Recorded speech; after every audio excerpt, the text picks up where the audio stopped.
Dortmund Qarabağın qəhrəman qapıçısının izinə düşdü. Koxalskiyə milyonluq təklif gəlir.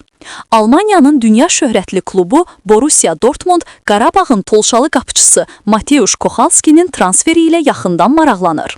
Məlumata görə, klubun baş məşqçisi Niko Kovac onun çıxışını aylardır izləyir və rəhbərlikdən bu keçid üçün maliyyə ayrılmasını istəyib.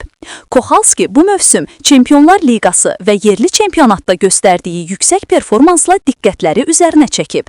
Qarabağ onu bu yay Polşanın Stal klubundan 1 milyon avroya transfer etmişdi və 4 illik müqaviləyə imza atmışdı.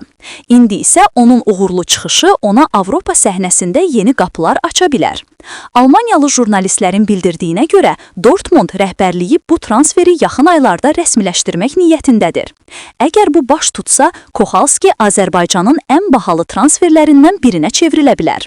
Sual, sizcə Koxalski Borussiyada da eyni səviyyədə çıxış edə biləcəkmi?